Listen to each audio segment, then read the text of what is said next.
When my husband had just died, my only son looked me straight in the eyes and said, "You are useless now. Go find somewhere else to die." My name is Florence Hayes. I am 68 years old, and for more than 40 years, I was the keeper of a family, the silent backbone behind a husband and a son.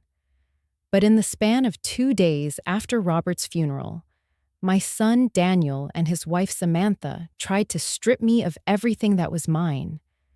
They claimed my late husband's $29 million lake house, his $41 million in stocks, and then told me I was nothing but a burden. I still remember the way Daniel's hand shoved $200 into mine as if I were a beggar on his doorstep. Samantha forced a polite smile, her voice dripping with fake sweetness as she said, "Be independent, Florence. You will get used to it." I packed 2 small suitcases and 1 wooden box that held Robert's pocket watch. That watch was the only thing I clung to as I stood in the living room of the house where I had raised Daniel, cooked for every birthday, and nursed Robert through his illnesses. Daniel and Samantha were already measuring the walls, talking about which furniture they would replace, as though I had never existed there.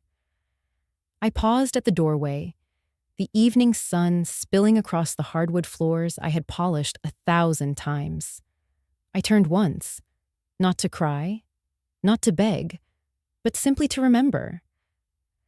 Then I walked out in silence, carrying 4 decades of my life in 2 suitcases. Out on the porch, Samantha adjusted her designer sunglasses and whispered something into Daniel's ear. He chuckled, as if dismissing me was nothing more than crossing off a line on a to-do list. The BMW's trunk popped open, and my son tossed my bags inside like discarded trash. They had everything: my husband's lakefront estate, his investments, the life we built. But they looked me in the eye and said I was useless. What they did not know was that 48 hours later, in a lawyer's office, the real will would be read, and their faces would drain of every ounce of color. I stepped off the porch slowly, gripping the pocket watch in my hand. Robert's voice echoed in my memory. Years ago, he had pressed that watch into my palm and said, "When the day comes that you feel reduced to just a wife or just a mother, remember that you are Florence first." At that moment, I did not weep. I did not argue. I let the silence answer for me. Because sometimes silence is the loudest kind of power. Before I continue, let me pause to ask you something. If you are watching this, please like this video, subscribe to the channel, and tap the notification bell. It helps us share more real stories of women finding strength in the quietest of ways. Now let me tell you how I went from being the widow who was told she was useless to the woman holding all the cards. The motel smells like bleach and fried onions. The air conditioner rattles like a shopping cart over broken asphalt. Paint curls from the walls in narrow strips, exposing a tired green underneath. I set 2 suitcases by the dresser, place a wooden box on the nightstand, and turn the lock until it clicks. The click is small, but decisive. A bedspread with blue diamonds waits in the center of the room. I smooth it with my palm and feel the day trying to slide off my skin like water that does not wash. I make myself breathe, in and out, small, useful breaths. The day has been a storm without thunder. Words spoken without shouting can bruise just the same. Daniel's sentence keeps circling the way the air conditioner shudders through its cycle. You are useless now. Find somewhere else to die. I press my lips together until the words have no place to sit. I will not decorate this room with them. I will not let them hang on the lamp like a scarf. There is a narrow desk under the room's single window. Outside, A neon sign blinks vacancy. Half the bulbs are gone. I pull the chair closer, open my purse, and count the $200 my son shoved into my hand. I fold the bills once, then once again, and slide them under the wooden box for later. In the bathroom, the mirror is spotted. Lemon cleaner tries and fails to hide the old smoke that has settled in the grout. I return to the bed and open the box. Robert's pocket watch rests inside like a small sun cooled by time. The brass is warm and familiar. The engraving catches the weak light. To Florence, for the hours I did not earn. The chain pools in my palm like a narrow river. I wind the stem and hold the case to my ear. The tick is steady. It does not care who owns houses or stocks. It cares about seconds and about showing up for each one, no matter how ordinary they seem. A memory sits down beside me. Daniel is 8, cheeks flushed with fever, eyes glossy and large. Winter presses against our kitchen windows. The lake beyond the pines lies like pewter. I wring a washcloth and lay it across his forehead. He whispers that the light hurts. I dim the room and sit on the floor next to the couch, counting his breaths and the seconds between coughs because counting makes time feel less cruel. Robert calls from the office to ask what we need. I ask for crackers, ginger ale, quiet. Back in the motel, I press the cool case to my cheek. The air conditioner rattles again, a stubborn engine that refuses to give up. Somewhere, a television laughs at a joke I cannot hear. I am surprised by the open space in my chest where panic should be. Perhaps grief is a kind of tidying. The body throws out what does not matter so it can carry what does. I sit still and let the quiet settle into the corners. I speak a small prayer with no address, not because I expect an answer, because I need to hear my own voice in this room that does not know me. The words are plain. Keep me upright. Keep me kind. Keep me clear. I do not ask to be spared pain. I ask to be kept from becoming hard. I place the watch on my sternum and listen to the tick, meet the beat of my heart. 2 honest sounds. No arguing between them, only rhythm. On the desk, I find a paper notepad and write 3 lines. Lake house, keys. Bank, statements. Lawyer, appointment. The letters are neat and practical, the handwriting of a woman who has made lists for decades. My hand does not shake.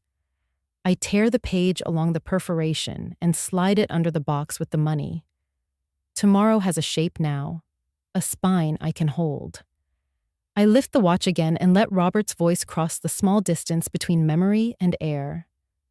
Do not forget you are Florence. I remember.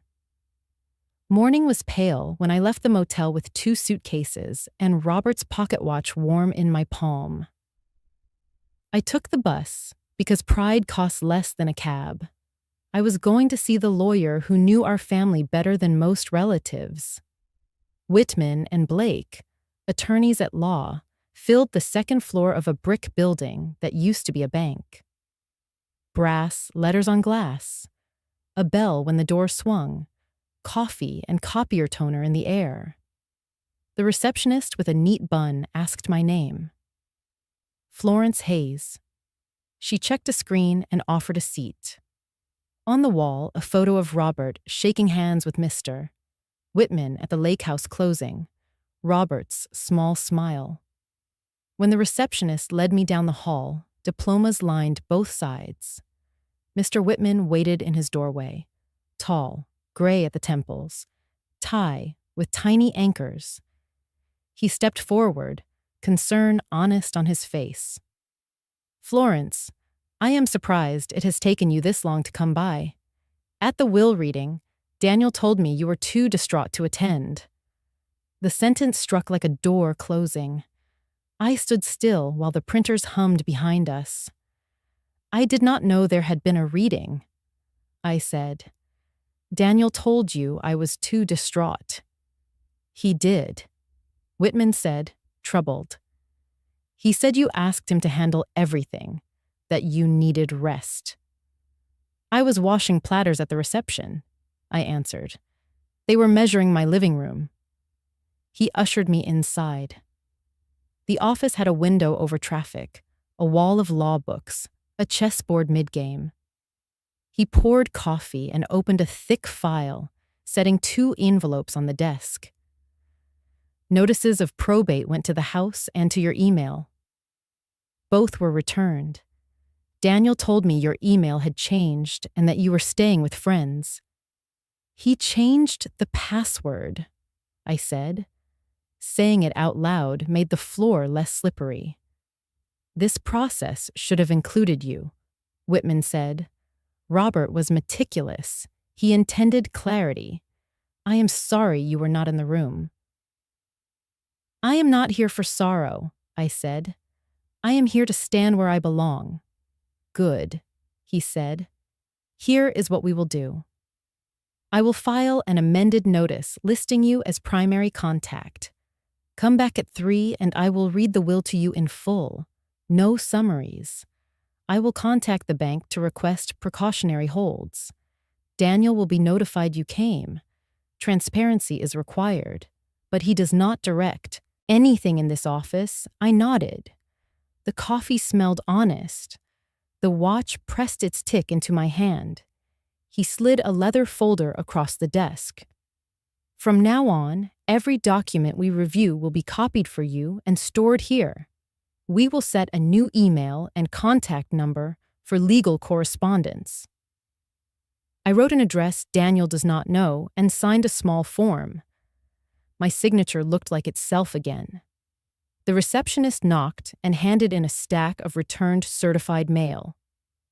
Marked moved, no forwarding, Whitman said. Did you move, Florence? No, I replied. I was moved. He let the truth stand. Tell me what happened after the service. I told him. I kept it clean. Daniel pressed $200 into my hand like a tip and called it independence. Samantha smiled with pity and told me I would get used to it. They measured rooms as if home were a spreadsheet. I carried 2 suitcases and the watch. I closed the door without slamming it. Whitman listened without blinking. When I finished, the room felt like fresh air. This is wrong, he said. Not only unkind, wrong. Law exists to create order. It should not erase dignity. We will repair both. He showed me a cover letter in Robert's handwriting dated 6 months ago. The even script steadied me and hurt me at once. At 3, he said. We will go through everything, line by line. I prefer lines, I said. People hide inside summaries. He almost smiled. You have a lawyer's patience. No, I said. I have a widow's. He stood with me and shook my hand. You belong in every room where your life is being decided. I carried the folder into the hall. The receptionist offered a lid for my coffee. I walked back into winter light. The watch kept time against my steps. Distraught. The word echoed like a label stuck to the wrong file. Men have used it to fold women out of important pages. Today, it had been used on me. I can grieve and still read. I can bury my husband and still show up for the reading of the life I helped build. Daniel had told the lawyer I was too distraught to attend the reading of my own story. That sentence tasted like metal. I decided to keep it on my tongue until it taught me something. Then I would spit it out. At the corner, a bakery warmed its windows. I traded $2 for a roll and ate half while watching the courthouse flag move in the pale sky. I tucked the rest in my pocket. I am not dramatic by nature. I prefer lists to speeches. So I made one in my head. At 3 o'clock, show up Sit straight. Ask clear questions. Request copies. Sign only what I understand. Let silence do some of the talking. I left the bakery and kept walking. Storefront glass reflected a woman with careful hair. You belong, I told her. Act like it. At a crosswalk, I pressed the button. I crossed with the calm of someone who refuses to be hurried while doing the right thing. 3 o'clock would come. Paper has a way of correcting the noise people make with their mouths. I held the watch. It ticked like a small drum under my skin. Whatever waited in that file, I would meet it by name and let it know mine. Today.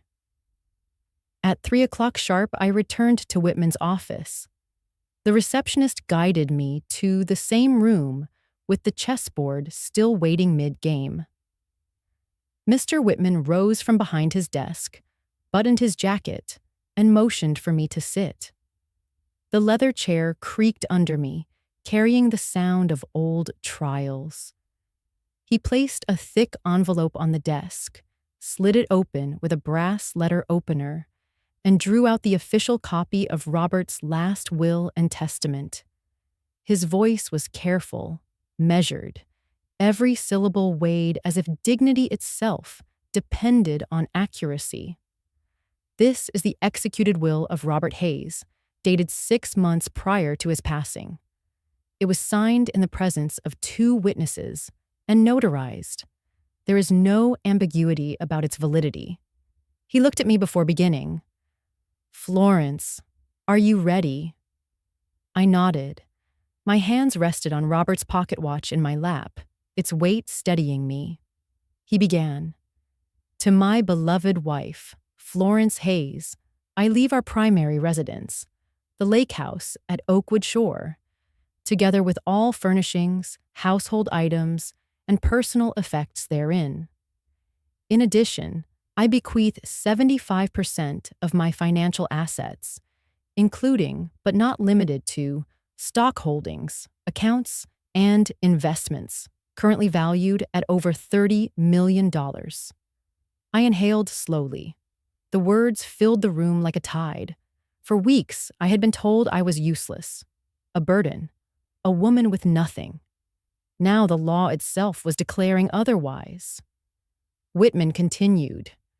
To my son, Daniel Hayes, I leave $11 million, representing 25% of my total assets, to be distributed through a trust. The trust is conditional. Daniel's inheritance shall be maintained only if, following my death, he demonstrates continued respect and dignity toward his mother. In the event that he fails, all sums revert to Florence Hayes in full. The room fell silent, except for the tick of the clock and the distant hum of traffic below. My throat tightened. My son had told me I was useless. He had thrown me out with $200. In that single act, he had already forfeited everything his father left for him. Whitman folded his hands. Robert was very specific. He wanted to ensure you were protected, Florence. He worried about Daniel's behavior. He instructed me personally that your well-being was to remain the cornerstone of this estate. The memory hit me as sharply as the smell of Robert's cologne. 6 months ago, on a quiet evening, Robert had sat across from me at the kitchen table. His heart had been weak. He knew it. He held my hands in his. I worry, Flo, he had whispered. Daniel has grown careless with people. Money blinds him. He forgets that respect is not optional. I need you to remember this. If he fails you, the law will not. Had hushed him then, telling him not to be morbid, but his eyes had stayed steady. Promise me you won't forget yourself. Promise me you'll stand now in Whitman's office. Those words folded back over me like a quilt stitched with foresight. Robert had seen it all coming. He had known that grief could make me vulnerable, that Daniel might twist sorrow into opportunity. He had left me not only assets, but armor. Whitman cleared his throat. Florence, do you understand what this means? I nodded again, my voice low but steady. It means I am not homeless. It means my husband did not abandon me to pity. It means my son's cruelty has already written his own loss. Whitman's expression softened. Exactly. You are the rightful heir to the house, to the majority of the estate, and now to the conditional portion as well, since Daniel's conduct has been demonstrably hostile. We will file the paperwork to secure it. Legally, you hold the cards. The pocket watch ticked against my palm, louder now. Not a relic, but a pulse. For the first time since Robert's death, I felt something return to my spine. A length, a weight, a certainty. I thought of Daniel's words.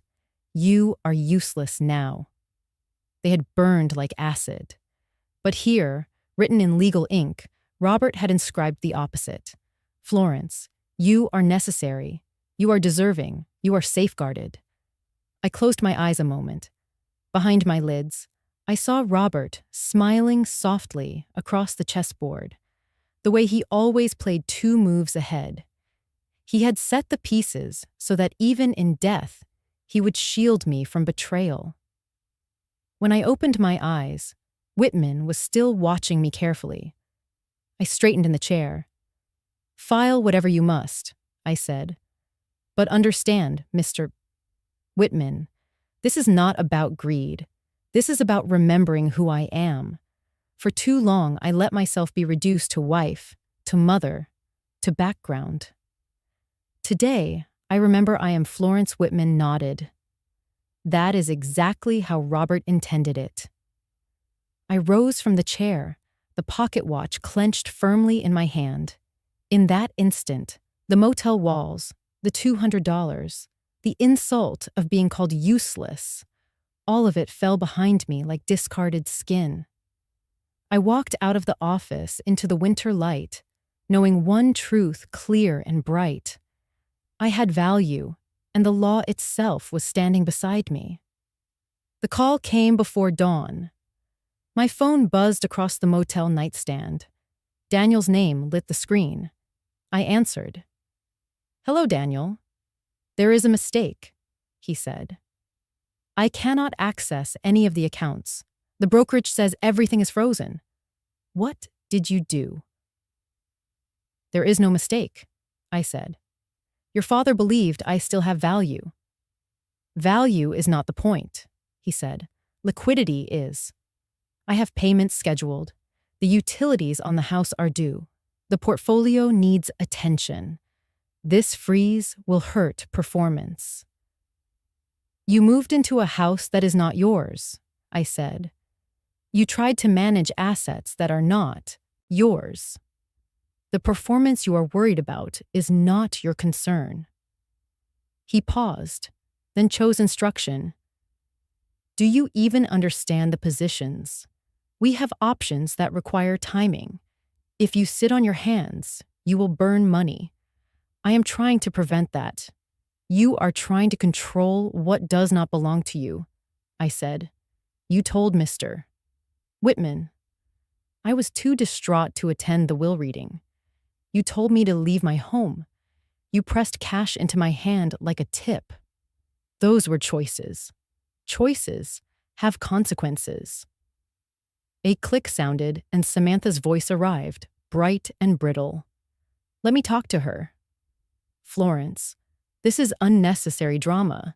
You do not know how to handle investments. Leaving money in your hands is wasteful. We are protecting Robert's legacy. No, I said. You are taking what you want and calling it protection. You are emotional, she said smoothly. Tomorrow we can meet at the house and go over documents. You will sign limited power of attorney so Daniel can act. That way we avoid fees and slippage. I will not sign a paper that removes my dignity, I said. Daniel returned, sharp. Dignity does not pay taxes. We are trying to save you from yourself. I let the sentence cool. Dignity is why I am not signing away control to the two people who told me I was useless. We never said useless, he snapped. You said exactly that, I replied. And if you had not, the way you treated me wrote the same word. Samantha whispered near the receiver, then spoke again, softer. We love you, Florence. Be practical. Markets punish hesitation. If you insist on this freeze, value will evaporate. You will be the one who loses. Law will not evaporate, I said. Law will name what you did. You can call it practicality. I will call it theft. Daniel's tone narrowed. Are you threatening us with police? I am stating the truth, I said. Mr. Whitman filed the proper notices. The accounts are secured until the court completes its process. You will receive communication through him. This is absurd, he said. Dad trusted me with these decisions. I rested my palm on Robert's pocket watch. Your father trusted me with the home, with the majority of the assets, and with myself. He trusted you on one condition: respect. That clause is subjective, Samantha said quickly. No judge can measure feelings. Behavior can be measured, I said. A locksmith's receipt, a moving invoice, a hotel charge the night I was told to leave. Passwords changed without consent. Those are not feelings. Daniel tried the softer door. We are family. Yes, I said, which is why I offered silence instead of a scene on the lawn, which is why I am speaking calmly now. Family should make us better. You chose to be smaller. You cannot maintain that property, he argued. The stairs alone are a hazard. We are relocating to manage it. The house stood while I scrubbed its floors for 40 years, I said. It will survive my steps. Samantha sighed. Fine. Here is a reasonable proposal. You keep the lake house as your residence. We take over the investments so they do not rot. We will provide a monthly stipend. You are offering me an allowance from my own estate, I said. It is efficient, she answered. Think of it as modern caregiving. I am not your dependent, I said. I am the widow of the man whose name is on those statements. And I can read, Mom, this is time-sensitive, Daniel said. Be reasonable. I was reasonable for decades, I said. Reasonable kept the lights on and your lunches packed. Reasonable let you speak over me at my own table. Today, I am not sacrificing clarity for politeness. So that is it, he said. You would rather burn the account than admit you need help. I would rather honor the truth than live on a lie, I said. Silence pooled. Samantha breathed in, then sharpened. You do not have the expertise to manage a portfolio of this size. You will make mistakes.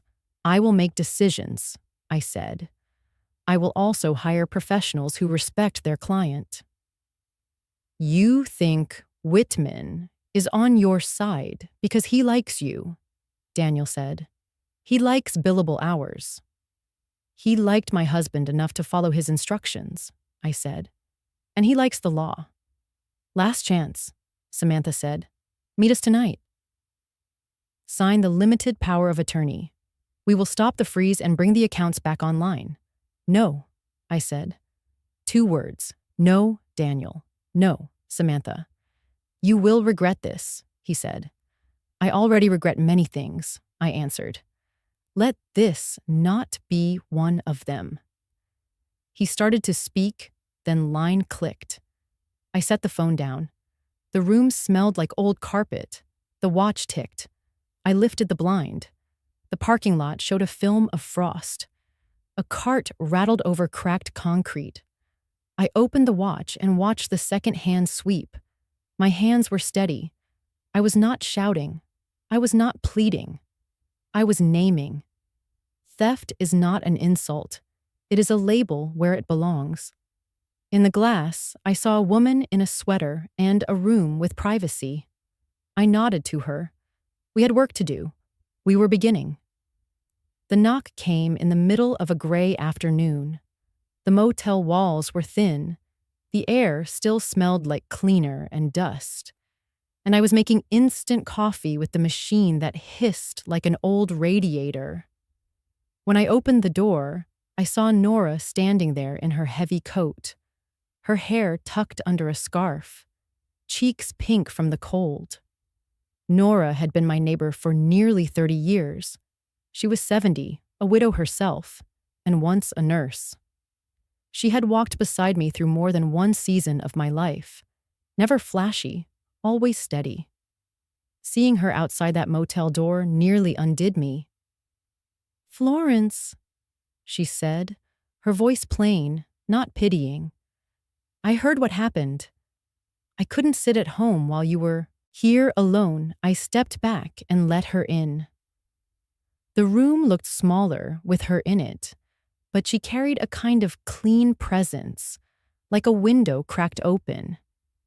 She set down a bag, bread, cheese, and a thermos of soup, and then she sat on the chair by the window as though she were in my kitchen again, not this square box of rented air. I poured the coffee anyway, embarrassed by the thin paper cups. She held hers without complaint, warming her hands. "I saw them," she said finally. "I was out front when they arrived with the suitcases. I thought at first Daniel was moving you somewhere better, maybe closer to me. But then I saw your face. I knew I stared down at the watch in my lap. Its brass face caught the dull motel light. I have watched you sweep those steps, Florence. I've watched you rake leaves, shovel snow, plant flowers, scrub windows until they gleamed. That house, every corner of it, was carried on your back.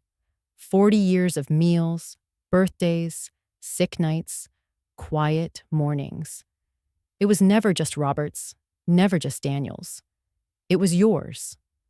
Her words landed heavier than Daniel's had, not because they hurt, but because they pulled truth back into the room.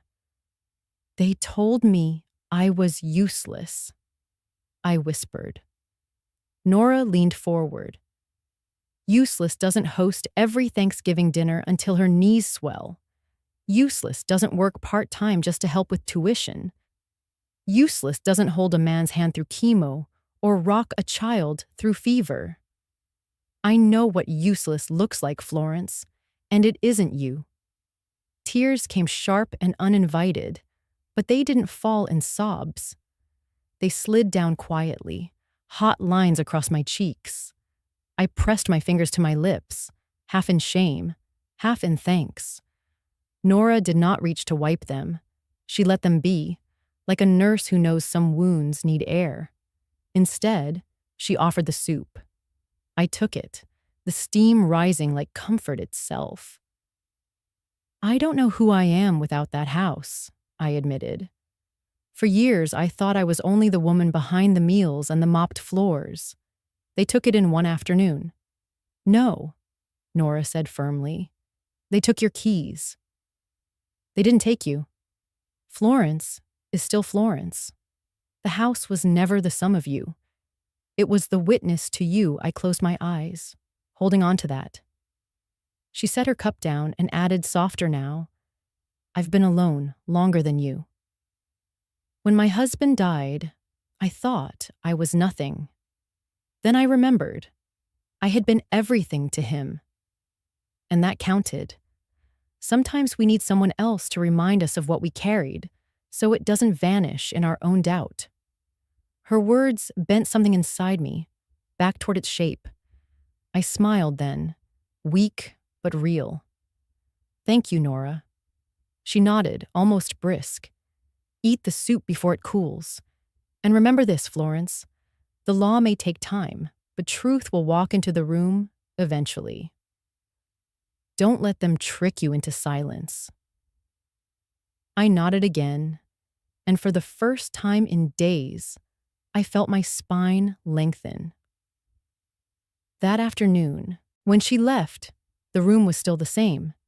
Thin towels, buzzing heater, cracked plaster. But I was not the same.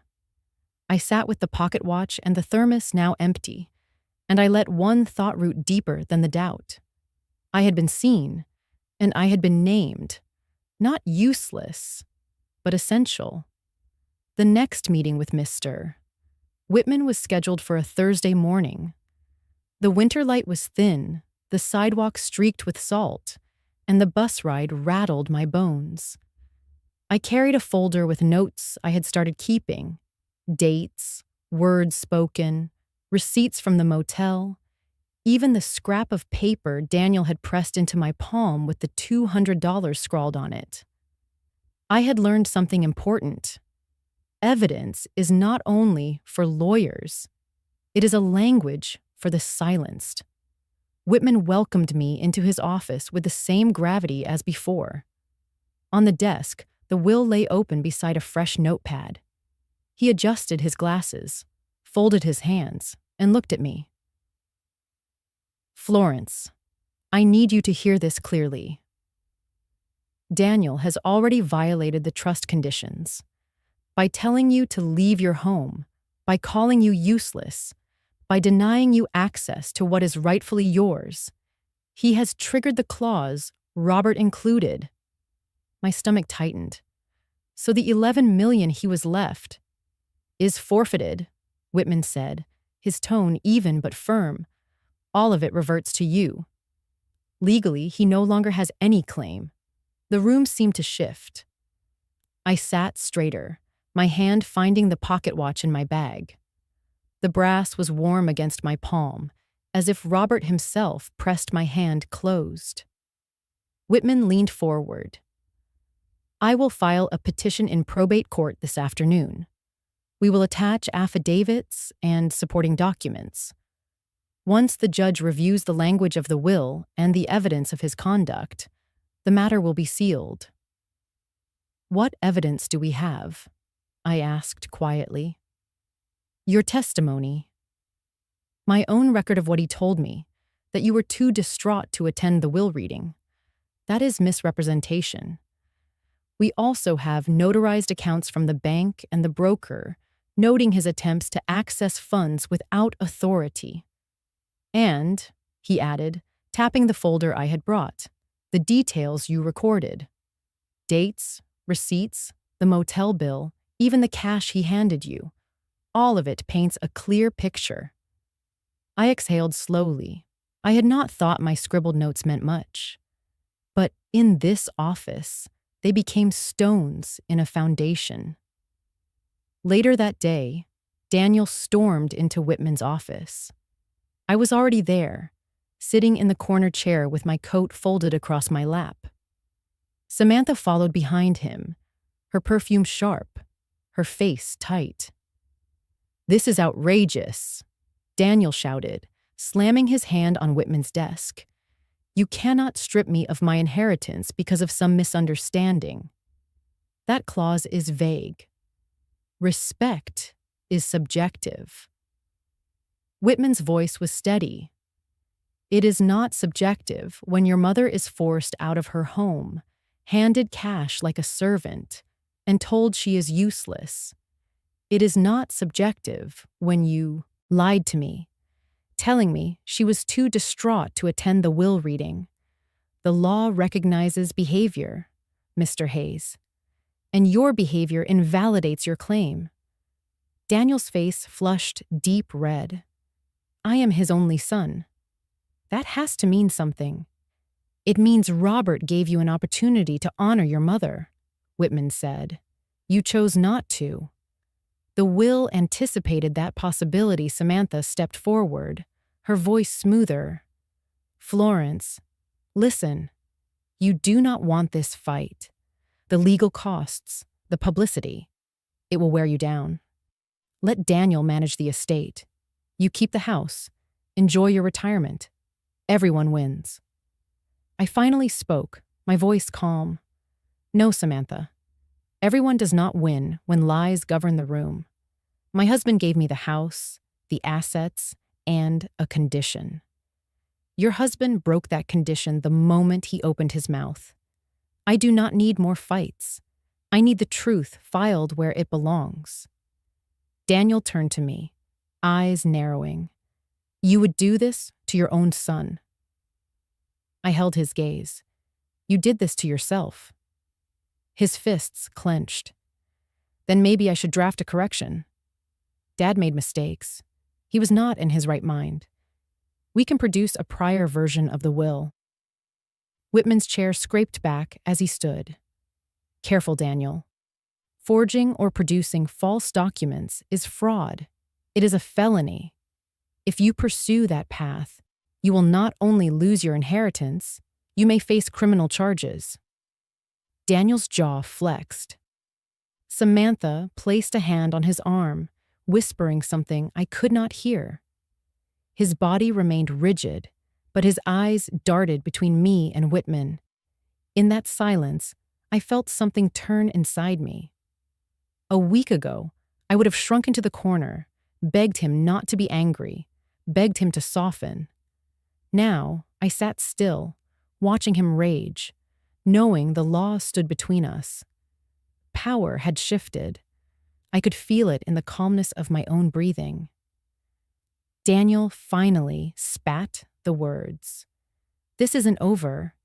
You think you've won because of a technicality, but money can be moved. Paper can be rewritten. I'll find a way. Whitman's eyes hardened. Then you will find yourself in front of a judge for more than inheritance. They left the office, Samantha tugging at Daniel's sleeve, his shoulders tight with fury. The door shut, leaving the smell of her perfume and the echo of his anger. Whitman turned to me. You handled that with remarkable composure. I didn't handle it, I said quietly. The law did. I just sat still long enough to let it. He nodded. That is sometimes the strongest stance. When I left the building, the air felt different. The cold was still there. The sidewalk still salted. But something had shifted in the marrow of my bones. For the first time, I was not the one being moved. I was the one choosing where to stand. That night at the motel, I spread the documents across the small desk. My handwriting filled the margins with dates and reminders. I was no longer writing to survive. I was preparing a case. Each receipt, each note, each memory became part of the record that would anchor me against Daniel's storm. I thought again of Robert's words that evening at the kitchen table. If he fails you, the law will not. It was happening exactly as he foresaw. Daniel had failed me, and the law was speaking louder than his rage. I touched the pocket watch and let it tick against my palm. I realized then that this was the beginning of the reversal. I had been forced out, called useless, handed scraps. But now I held the house, the assets, the evidence, and the law itself. Daniel was left with anger and a fading claim. The power no longer lived in his voice. It lived in the silence I chose, in the signatures I gathered, in the steady tick of a watch that had never stopped keeping time. I went back to the house with Mr. Whitman's paralegal, a steady woman named Ruth who carried a clipboard and the quiet authority of someone who does not waste words. We were not there to fight or to take back rooms. We were there to inventory what the court would need. The driveway was crusted with ice. My key still turned in the side door. The alarm beeped its familiar note and then yielded to the code Ruth typed with practiced fingers. Silence folded over the kitchen like a heavy blanket. I did not linger. I did not touch the bowls or the apron still hanging behind the pantry door. We moved as if we were crossing a river on stones, one careful step at a time. Ruth read off categories. I opened drawers. When we reached Robert's study, I stopped in the doorway and let the room greet me. Books that still smelled faintly of cedar. The old desk with a shine worn smooth by his forearms. The chessboard frozen in a position that had waited 6 months for him to return. Ruth nodded toward the credenza. Safe is there. Combination. Should be in the file. Mr. Whitman gave you. My hands knew the dial. Robert had taught me the numbers the week we moved in, reciting them like a silly rhyme. I turned, listened for the soft catches. The door opened with the gentle sigh of oiled hinges. Inside were the usual papers, passports, the deed, insurance, and then I saw it. A thumb drive in a small velvet pouch with a handwritten label in Robert's neat block script. For Florence. Something in my chest widened and tightened at once. I held it like a charm and stepped back from the safe. Ruth watched my face and understood enough not to ask. We finished our list. She photographed the shelves. We locked the study and set the alarm again. Daniel had stripped me of rooms with his mouth. Robert, from beyond, had placed a key in my hand. At the motel, I plugged the drive into my old laptop. The screen lit and a folder appeared. Start here.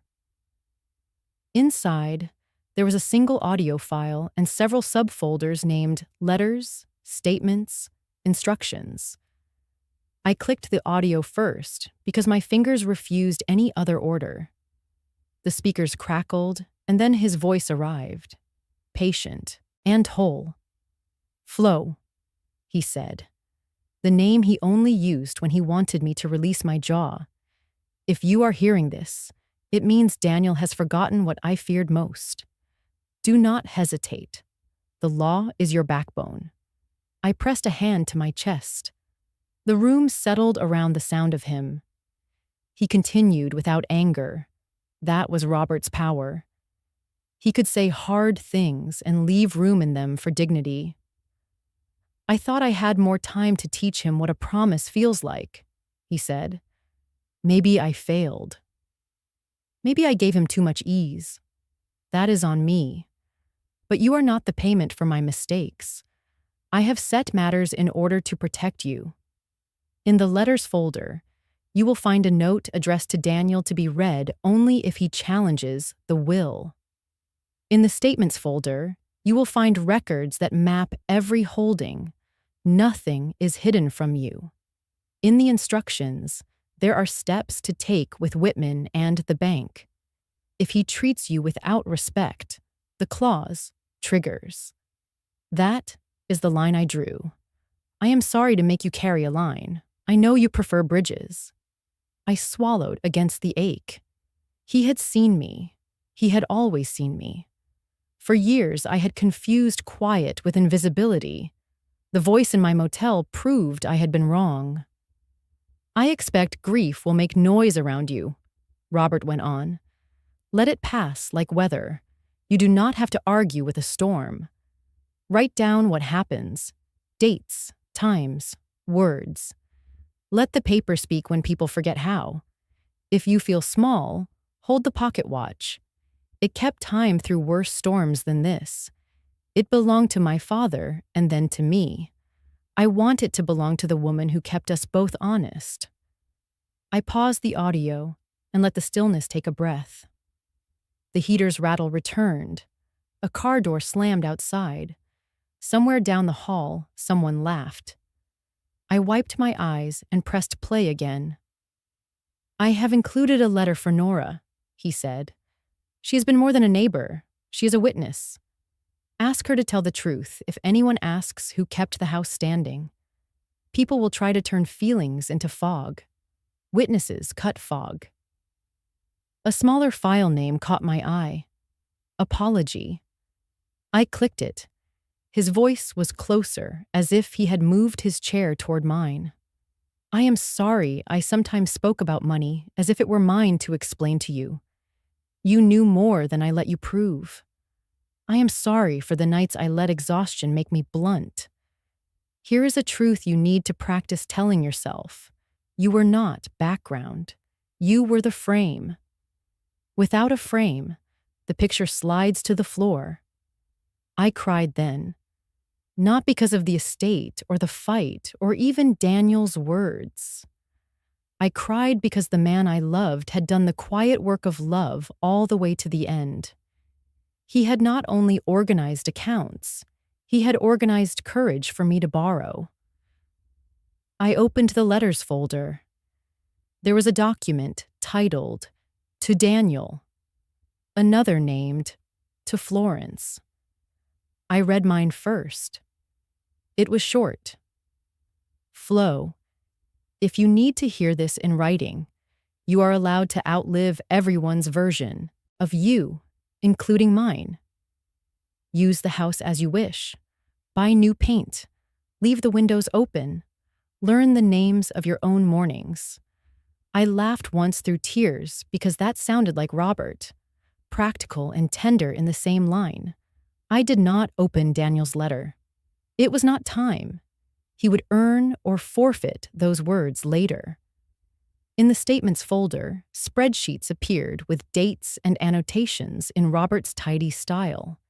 He had underlined a note: ask Whitman to set up a separate advisory team, not the one Daniel favors.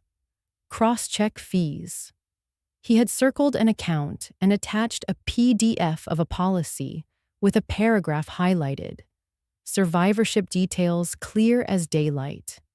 He had thought of the places my doubt would try to sit and had placed a chair of facts there first.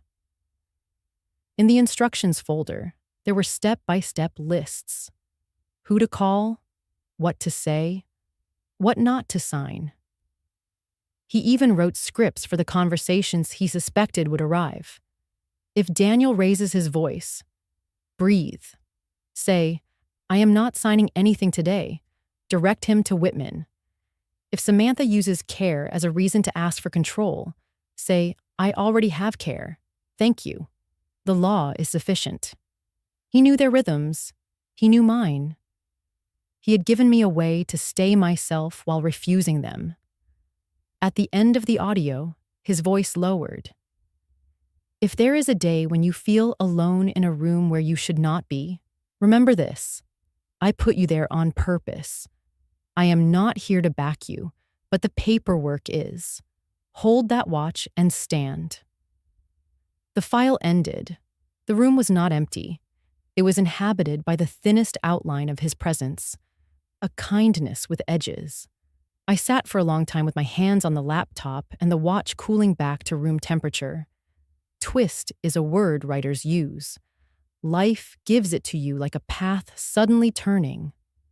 Robert had foreseen the turn. He had left signs at each bend. The twist was not that he controlled me from beyond.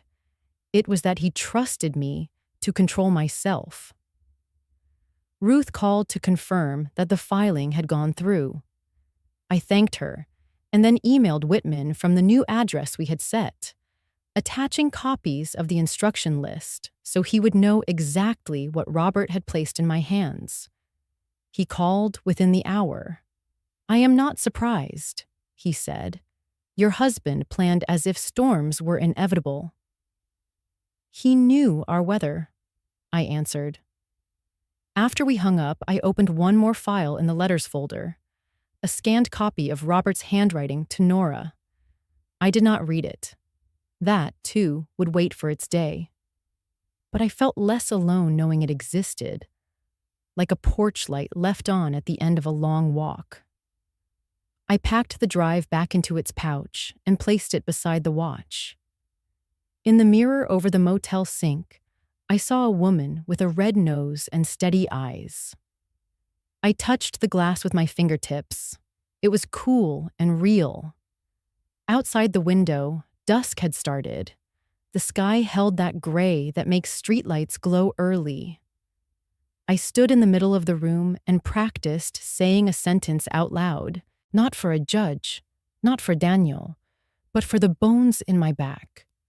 The law is my backbone. I said it once, and the room did not tilt. I said it again, and it sounded like truth. I said it a third time, and I felt taller.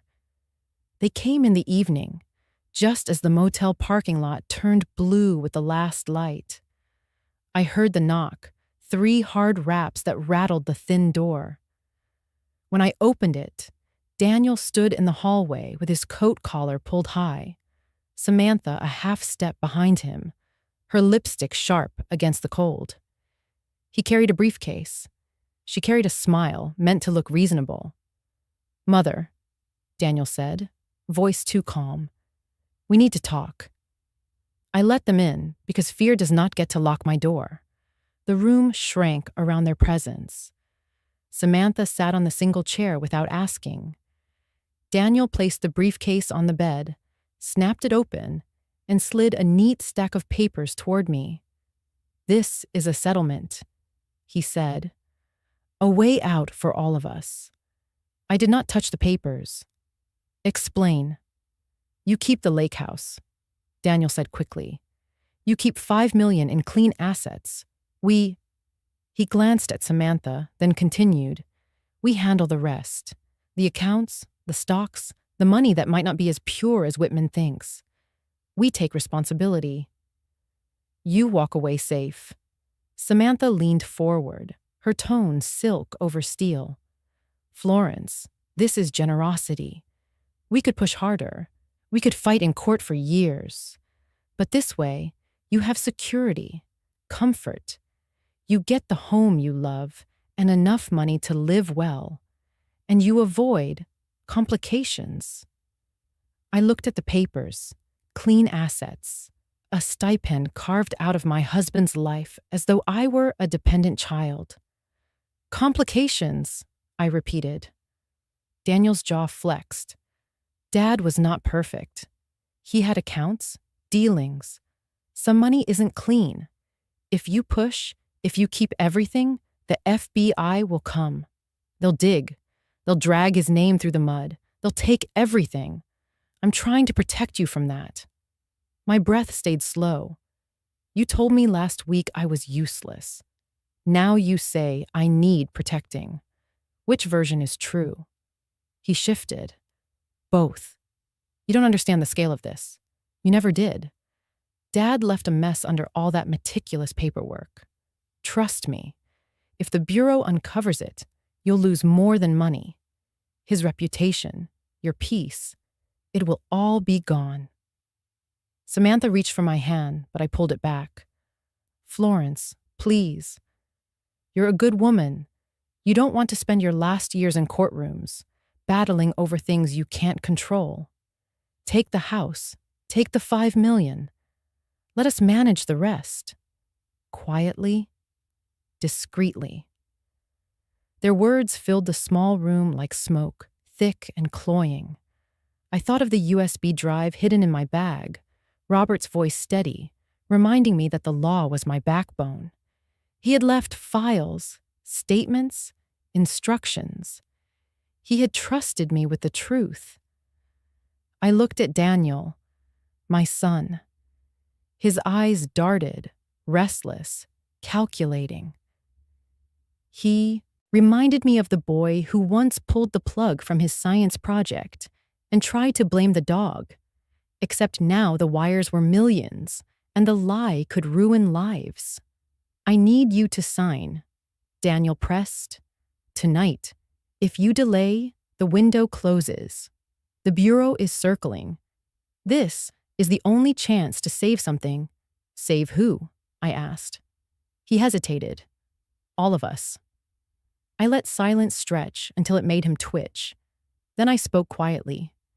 "Even if every word you say is true, even if Robert left coins stained with dirt, I will not sell my dignity for a bargain. Not to you. Not to anyone." Samantha's smile cracked. "You're being naive. $5 million is more than enough for a woman your age. Why risk everything? Because everything without integrity is nothing," I said. Daniel slammed his hand against the bed frame. Stop talking like some saint. This is survival. You think Whitman can protect you when the Bureau starts asking questions. He'll step aside the second things get federal. Then where will you be? I held the pocket watch in my lap. The tick steadied me. Even if I end up with nothing, I will not sign away the truth. I have survived with less. I have lived through grief, sickness, nights of fear. I can live without millions. I cannot live without myself. The anger drained from Daniel's face for a moment, leaving something rawer, almost pleading. Why can't you just make this easy? Why can't you let me fix it? Because you are not fixing it, I said softly. You are burying it, and I will not climb into that grave with you. Samantha rose, gathering the papers with quick, sharp movements. This is your last chance, Florence. Refuse now, and you'll regret it when they take it all. I stood too, facing them. I regret only one thing, that I raised a son who thought his mother could be bought. Leave Daniel's face hardened again. He snapped the briefcase shut. You'll regret this more than you know. They left, the door slamming against the thin frame, leaving the air vibrating. I sat back on the bed, the watch pressed against my palm, the tick louder than their threats. In my chest, the fear churned. Yes, but beneath it was something sturdier, a truth that would not bend. Even if every dollar vanished, I would not. Robert had said it himself. I was the frame. And frames are built to hold. I made the call the morning after Daniel and Samantha tried to corner me with their settlement. My hands did not shake when I dialed, though my chest carried the weight of dread. Whitman had given me a direct number to the Bureau in case threats escalated. Ask for Agent Collins, he had said. He knows the broader picture. When I reached him, his voice was brisk, but not unkind. Mrs. Hayes, I have been expecting you. Could you come downtown today? So I went. The federal building was a cold wall of glass and steel. Security scanned my bag, my pocket watch, even the small pouch with Robert's USB. Then I was escorted up to a conference room that smelled faintly of coffee and paper. Agent Collins entered with a slim folder under his arm, his suit plain, his eyes steady. He sat across from me, set the folder down, and spoke in a tone that was less interrogation than conversation. Mrs. Hayes, he began, I need to tell you something that may change how you see everything. First, understand this. Robert Hayes was not a criminal. He was an FBI informant for 12 years. I froze. Informant. Collins nodded. Deep cover. He cooperated with us on operations involving organized financial crimes. While on the surface, he appeared to facilitate certain money flows, in reality, he was gathering evidence, passing information, and helping us build cases. The accounts Daniel and Samantha are trying to frighten you with, those were part of a structured program. The money your husband left you was cleared by federal channels. It is legitimate. It is yours. I gripped the pocket watch so hard the chain pressed into my skin. He never told me. Of course he didn't, Collins said gently. For your protection. These operations required absolute secrecy. Even most local offices weren't aware. But every dollar he passed to you, every account he structured, it was monitored, documented, authorized. He was compensated through a cooperation agreement. That's why the estate appears complex. But let me be clear. The funds are lawful. Your husband was not laundering for his own gain. He was helping us dismantle networks. Tears slid down my face before I could stop them. Not the bitter tears of betrayal, but something else. Relief, pride, grief braided together. All this time, I thought maybe they were right. That Robert had hidden shame, that the fortune was tainted. Collins shook his head.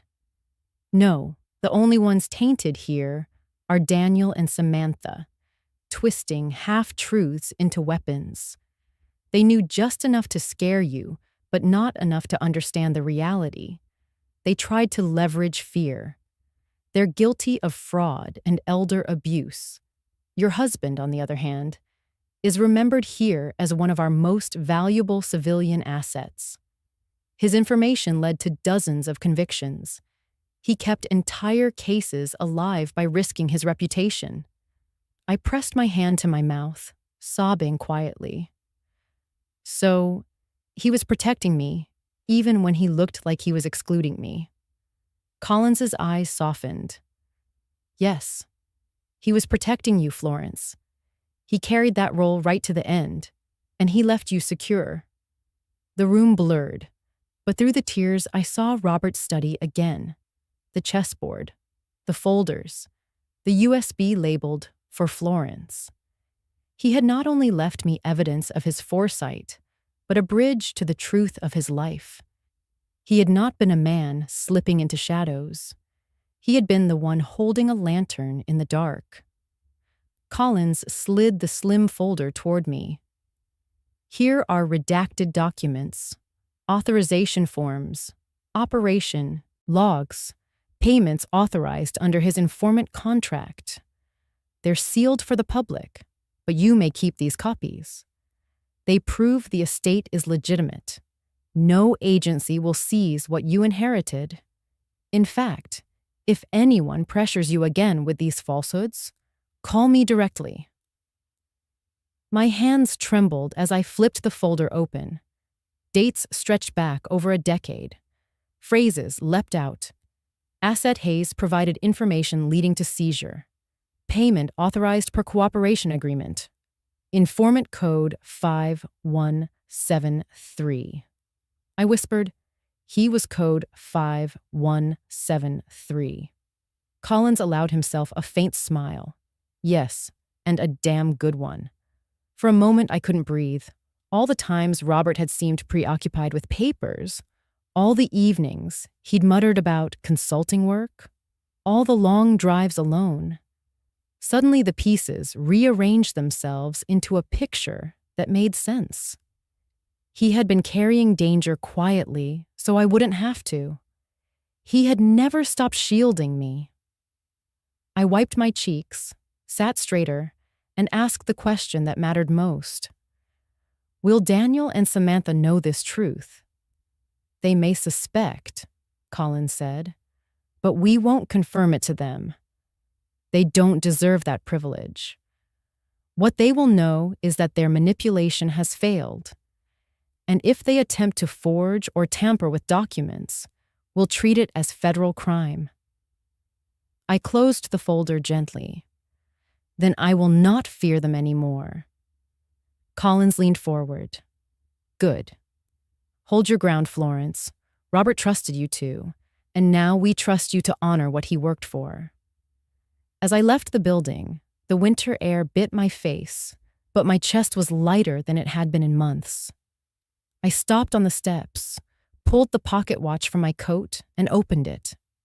The hands ticked steady, faithful. I whispered into the cold. You were never a criminal, Robert. You were a quiet hero. And now I know I let the tears fall openly, not of despair, but of recognition.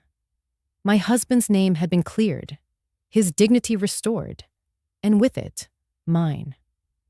Agent Collins asked me to meet them at a neutral office, a small suite on the third floor of a building that smelled like floor wax and new paint. He said I would not be alone. I wore my plain gray coat with deep pockets and tucked Robert's pocket watch against my ribs. Last night's snow had turned to thin slush. the kind that licks at shoes and makes the city look newly scrubbed. I took the elevator up with a courier who watched the numbers instead of my face. The ride felt long enough for second thoughts, but I had already decided who I was going to be in that room. Daniel and Samantha were there when I stepped in. My son wore a navy suit that fit him like armor.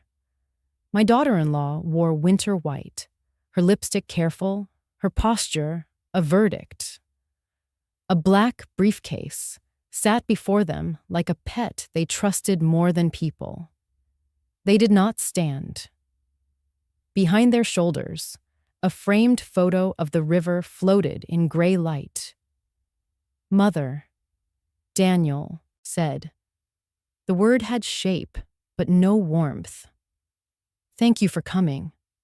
This will be quick if everyone behaves like an adult." I took the chair at the head of the table, not the side seat they had left open. It mattered. Samantha slid a stack of papers toward me with 2 fingers, her smile trained to pass for kindness. "This is the revised agreement," she said. "You keep the lake house as your permanent residence. You receive $5 million in liquid verified assets. We assume management of the remaining portfolio and any liabilities tied to historical transactions. In exchange, you agree not to pursue criminal complaints or make public statements that could damage the family settlement and mutual non-disclosure agreement sat at the top in a font that pretended to be gentle. The language wanted my silence, the way winter wants leaves. Daniel tapped a pen against the wood. "Sign there and there," he said. "We have a notary on call. This is how we end the mess." "Exposure," I said, turning a page. "That was your word last night." He leaned forward. "If you keep fighting, the Bureau will tear through everything.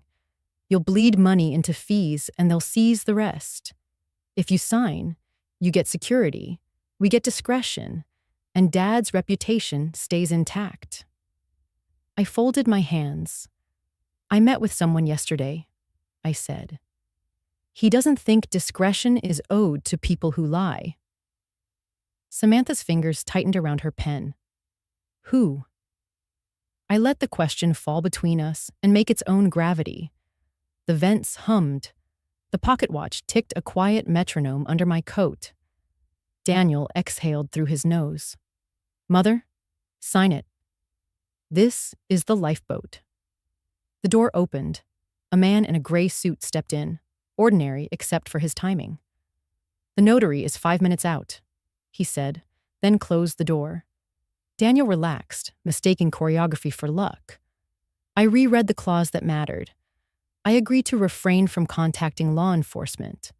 A hook baked into bread. I set the stack down and squared the corners with the table's edge. "No," I said. Daniel blinked. "No is not an option." "It's the only word I forgot to use for 40 years, I said. "No." The door opened again, not politely this time. 2 agents in dark jackets entered first. Behind them, Agent Collins, steady as weather. He held up his badge and a sheet of paper that looked both ordinary and absolute. "Daniel Hayes." "Samantha Hayes," he said. "Federal agents. We have a search warrant for electronic devices and documents related to attempted fraud, forgery, and conspiracy to commit elder abuse. Keep your hands where we can see them." The air sharpened. Daniel half rose, then sat. Samantha's smile fractured. An agent moved to the briefcase. "Please step back, sir." The clasp clicked. Inside lay their careful future. "This is a misunderstanding," Samantha said quickly. "We're executing a voluntary family agreement." Collins didn't change pace. "You attempted to coerce Miss Hayes into signing an agreement designed to obstruct justice. You leveraged claims about illicit funds you knew or should have known were false. The estate funds are lawful. The agreement is not. Daniel turned to me, like I had pulled a lever beneath his chair. Mother, you can't do this to your own son. My body wanted to shake, but I would not let it. I kept my voice even. You once told me I was useless. Today, you will learn what a mother is worth. He flinched. The agents worked quietly, photographing the table, gloving phones, sliding each thing into labeled sleeves. A third agent read rights in a cadence that put words where they belong. The notary, mercifully, never arrived. Daniel tried a softer key. Mom, say the word and they'll stop. Tell them we were helping you. Tell them you don't want charges. Help doesn't start with a lie and end with my silence, I said. Samantha's calm peeled back. This is vengeance. This is accounting, I answered. Please stand, an agent told Daniel. He rose with his chin high, as if posture could edit reality. The cuffs flashed dull in the conference light. Unnecessary, he said.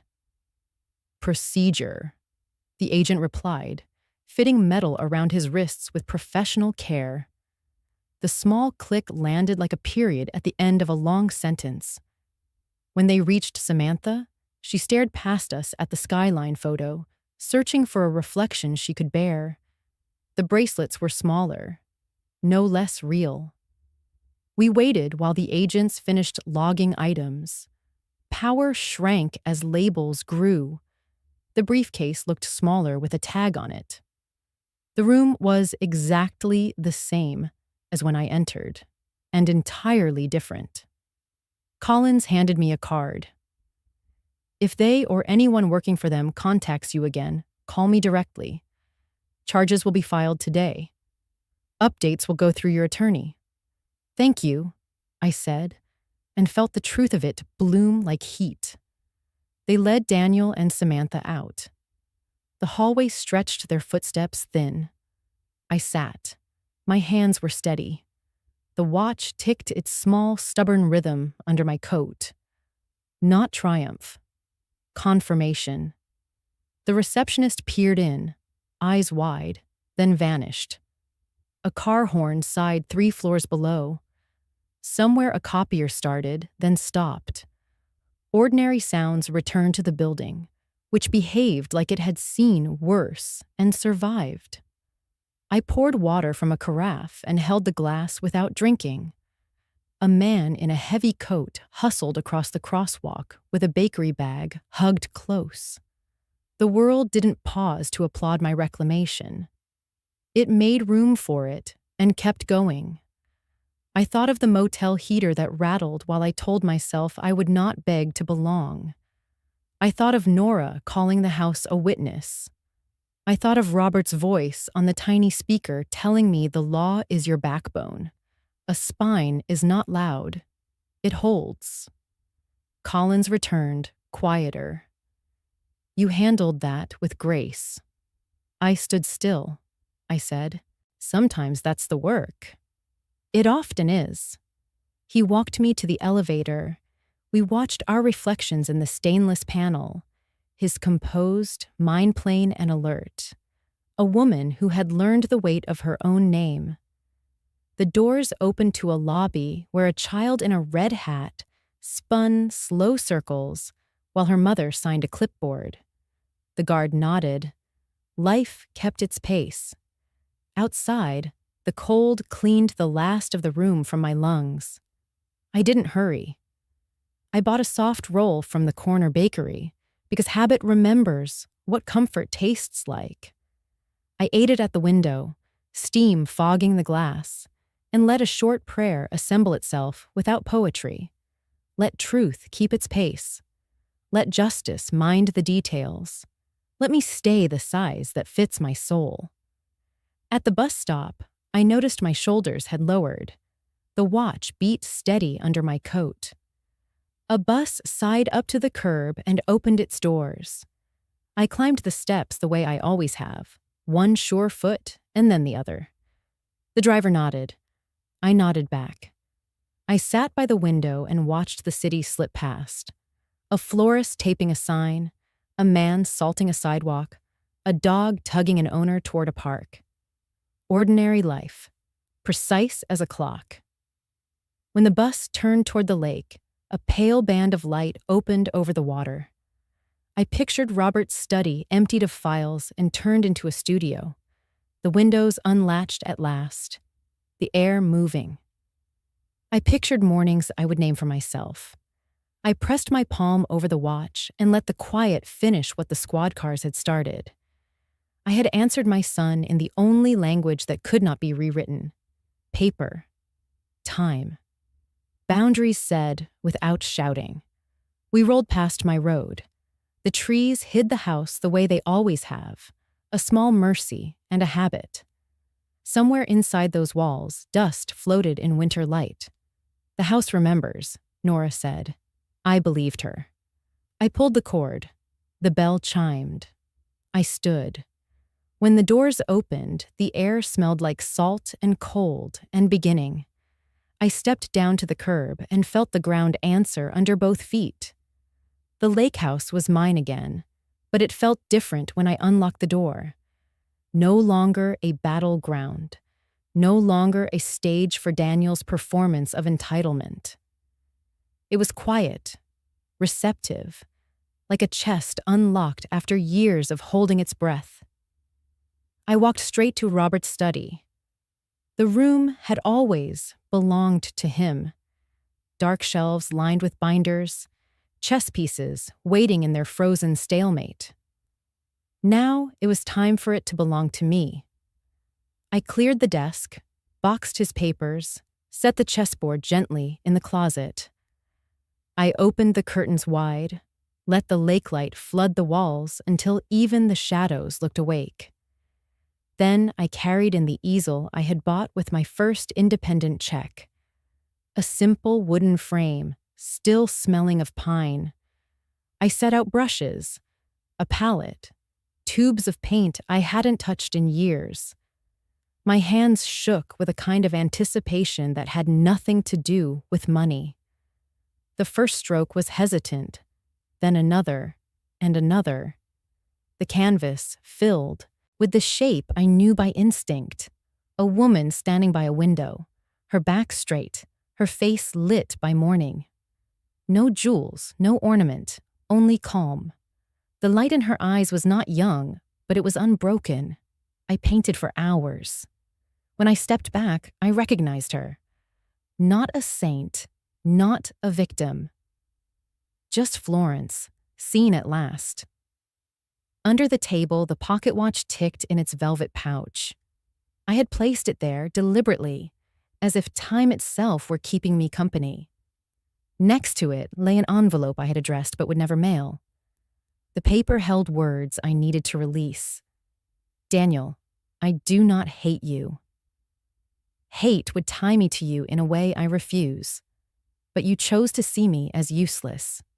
From now on, I choose to see myself as enough. I folded the letter and left it under the watch. Not for him, for me. A reminder that forgiveness does not always mean return. Sometimes it means drawing the line so clearly that even love cannot cross it without truth. As the afternoon light shifted across the floorboards, I rinsed my brushes, covered the canvas, and sat in the studio that had once been Robert's domain. The room felt lighter than it ever had. It no longer smelled of ledgers and strategy, but of paint, air, and possibility. I looked out the window, across the water, and felt the quiet kind of victory. One that does not shout, one that does not need an audience. It was not revenge I carried into that evening, but peace. The kind you earn only by refusing to sell your dignity. Nora came on a soft Sunday, carrying a paper bag that smelled like warm bread. She let herself in with the old knock she had always used. 2 light taps, a pause, one more for good measure. and I met her at the threshold of the studio that used to be Robert's study. Sun off Lake Michigan spilled across the floorboards and caught the edges of the easel. The room was bright, the way truth is bright, when you stop dimming it for other people. She stood very still, eyes moving from the open curtains to the jars of brushes to the canvas propped on the easel. The woman in the painting looked out of the window with a calm that was earned, not inherited. Nora took a breath like she was stepping into a clear morning and said, "Florence, this house finally breathes like you." I smiled and felt the line tuck itself inside my ribs like a promise kept. I moved to the small table by the window and poured tea into 2 cups that had waited too long in the back of a cabinet. She sat on the old chair Robert used to favor. I took the one we rescued from a thrift store our first spring here. Outside, the lake carried a band of winter light that warmed the room as the kettle sighed between us. "I remember the old desk," Nora said, glancing at the corner where the chessboard used to live. "I thought it would always sit there." "It lived a good life," I said, "but this room needed a window more than a desk." She nodded, the way nurses do when a diagnosis is honest. "It suits you," she said, eyes going back to the painting. Quiet spine. Steady light, I passed her a cup and we let the first sips do their work. "They came in cuffs," she said after a moment, voice low, more observation than gossip. "They did," I answered. "I didn't celebrate." I stood. "That is a kind of celebration," she said, "when it is time to stop explaining." We listened to the house. It creaked the way old houses creak when they relax. The radiators hummed a song that had kept winters at bay since long before Daniel learned to tie his shoes. In the studio light, I felt the years stack and settle. The meals, the arguments delayed, the apologies that never arrived, the ones that did and mattered. The watch sat under the table in its velvet pouch, beside the letter I had written for myself and not for the mail. "Are you going to send it?" Nora asked, because she has always guessed the questions I was asking in my head. "No," I said. "It tells the truth, but it is a truth for me." "He has his own work to do." She reached across and touched the table edge. "You chose the right kind of mercy." We talked about ordinary things then. The bakery changing hands, the city salt ruining boots, the neighbor's stubborn maple refusing to drop the last few leaves. When conversation circles like that, it lays down a kind of balm. I did not need to rehearse the past again. I had already handed it to the one place that knows what to do with it. The record. Nora rose and went close to the canvas. "Her face," she said softly, "isn't young, but it is free." "Freedom is a quiet color," I said. "You have to mix it yourself." She laughed and dabbed at her eyes with the corner of her scarf. "Promise me you will keep painting." "Not for a gallery, for the walls that held you." "I promise," I said. "This house deserves my mornings." We took our tea to the window and let the afternoon lean toward evening. The water outside changed shades the way healing changes days, slowly, then all at once, then slowly again. The calendar in my head stopped counting court dates and started counting light. I did not feel triumphant. I felt durable.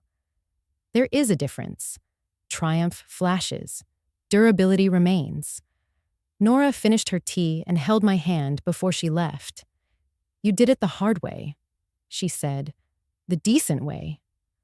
"I did it the way I could live with," I said. After she stepped out, I washed the cups and set them on a towel to dry. I wiped the window with a cloth until my reflection softened enough to be kind. The watch ticked below the table. The letter waited, patient and private. I lifted the canvas for one last look before covering it for the night. The woman by the window looked back with a steadiness I finally recognized as mine. As the sun dropped, the light made a path across the lake like a ribbon thrown toward the far shore. I stood in that light and let a closing thought rise, shaped for anyone who has ever been pushed from their own doorstep and then found their way home. Victory is not when you watch them fall.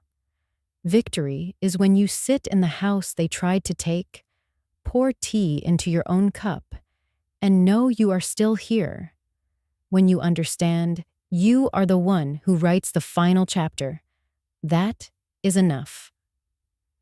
Before we say goodbye, we would love to know, where are you watching from? Is it a quiet morning with a warm cup of coffee? Or a late night where stories like this keep you company? Let us know in the comments. We read everyone with gratitude. And if this story touched your heart, please consider subscribing to the channel. Not just to hear more stories like this, but to be part of a community that still believes in kindness, healing, and second chances. Thank you for spending your time with us today. Wherever you are, we hope you carry this story with you. And remember, sometimes the miracle does not knock on your door. It waits quietly until you are ready to open your heart. Take care, and we will see you in the next story.